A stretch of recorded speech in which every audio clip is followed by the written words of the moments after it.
Hello all and welcome to this, and this will be my review of Payback, WWE's Payback.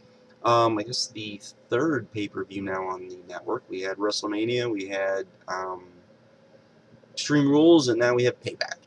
And first thing, probably the stream for me anyways, I think it was just me, I think it was just kind of my stuff, was probably the worst it's been. It was buffering bad to the point where it would kick me off and I'd have to completely restart the pay-per-view. But other than that,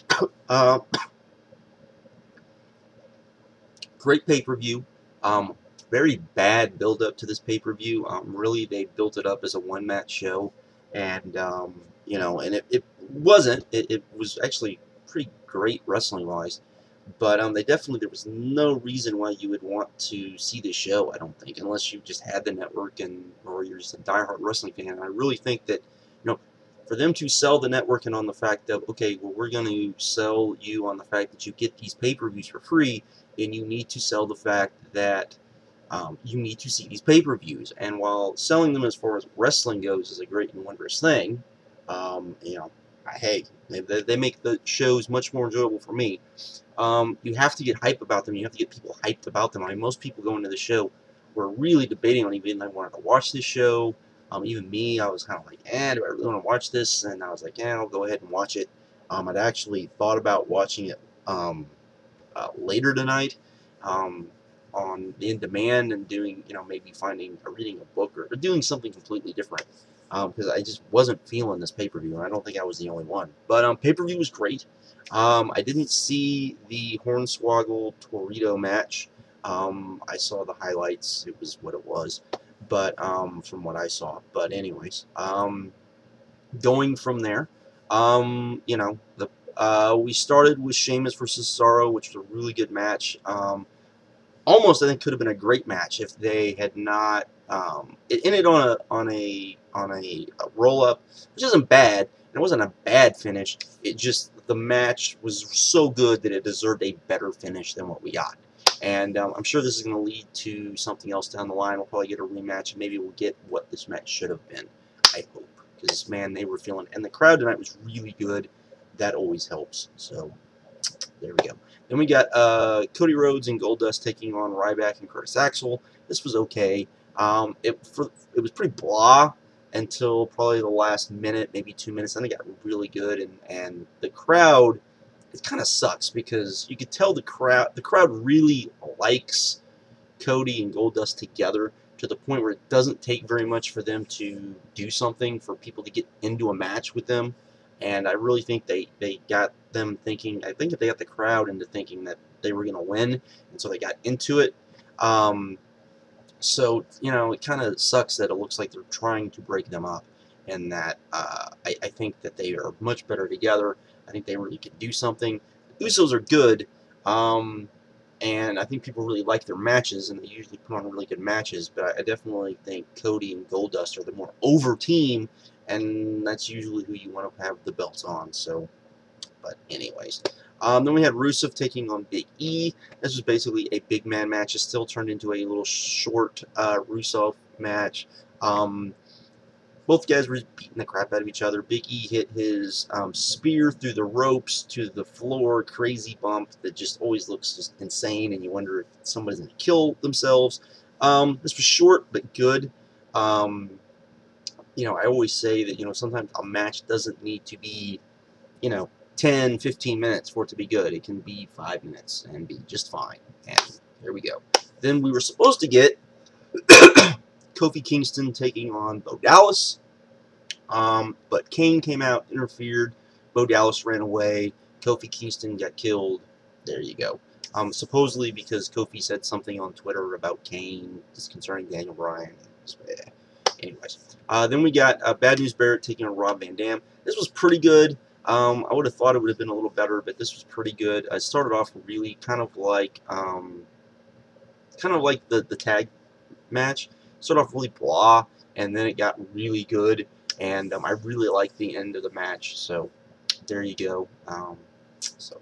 Anyways, then we got the Daniel Bryan segment where he was going to make his decision, and This was actually, in my opinion, a pay-per-view worthy segment. There's usually, we don't get many of these, but when you get some sort of finale, or not even finality, but you get some sort of payoff. For example, the last one I can remember off the top of my head that I thought was good, or at least, you know, pay-per-view worthy, would have been what, Jericho and HBK, when Jericho hit HBK's wife, I think, if I'm remembering right. That I would have said, because it led to something, and it led to something important. This was great because it led to something. It led, you know, Brie quit. She slapped Steph. Steph ran away. It was what it needed to be. It was a pay-per-view segment. It was a segment where you got a payoff, and that's what you needed. So there you go. Then we got John Cena versus Bray Wyatt, last man standing match. This was fucking great. I was worried about this match. I didn't like the booking of this match, and in the sense of, in the match, Wyatt's come out, Cena comes out. Looks like it's going to be looks like it's going to be 3 on 1.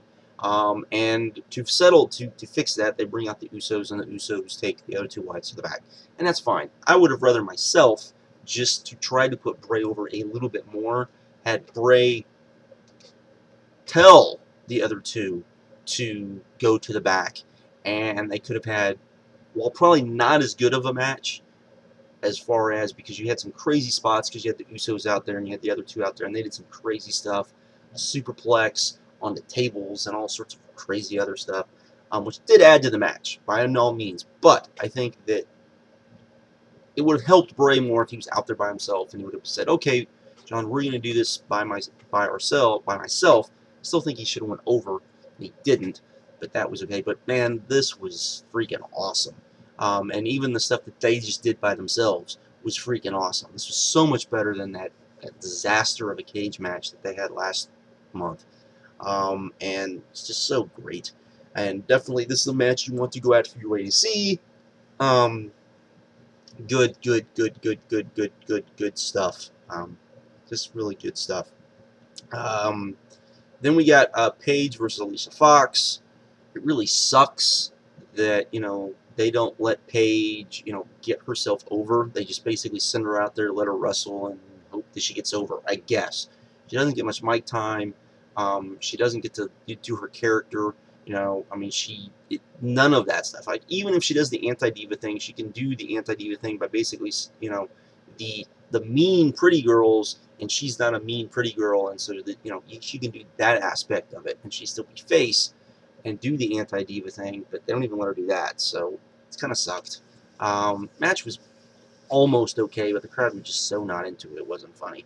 I think this match would have been really good if they, you know, crowd would have been into it. They would have given time, all that.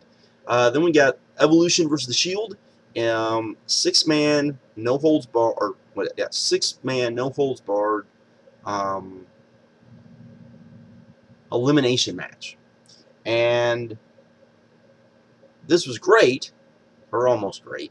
I think it went really slow at the start, and for some weird reason they decided not to do much of the no DQ stuff, or the no holds barred, or whatever it was.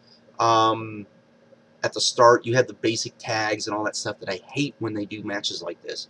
You know, let it be chaotic, let it be crazy, let it be all of that stuff. It was a long match. This was like 30 minutes long, and none of the eliminations came till like the last 5 minutes. And when they came, it was really great. But getting to that point, it was really, the match kind of dragged, because you were like, and it wasn't that it was bad. It was just kind of just there, and it just went, and it went, and it went, and then finally you got, you know, closer to the end, and it got kind of crazy and all of that, and it turned really good, and the Shield win over, completely annihilated Evolution, which is what they needed to do.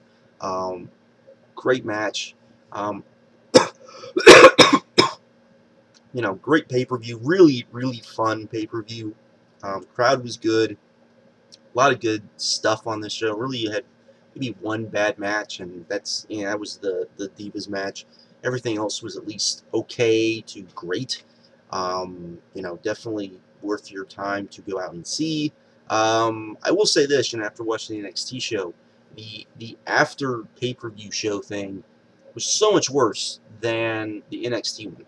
And I don't know if it was because you had Renee Young and Paul Heyman doing the other one, and I'm sure that had a lot to do with it. But just even the way it was set up, the fact that, you had the wrestlers, at the press conference and not coming out like they did at NXT and just talking in front of the crowd and talking to Renee and Paul. None of that. That's what they need to do. This fake press conference crap is just crap, in my opinion, and it makes me not want to watch them. So there you go. But anyways, really great. If you didn't see the show, definitely go see the show. Like I said, I really wish, as great as this show was, and really, the last show wasn't bad, if I remember right. Yeah, that wasn't bad. But they're not doing a good enough job of making these pay-per-views seem important, and so making it seem like a actually really good deal to be able to see these pay-per-views on the network, and that's something that WWE needs to do in a bad, horrible way. So, anyways, with that, I'm out. Have a good one.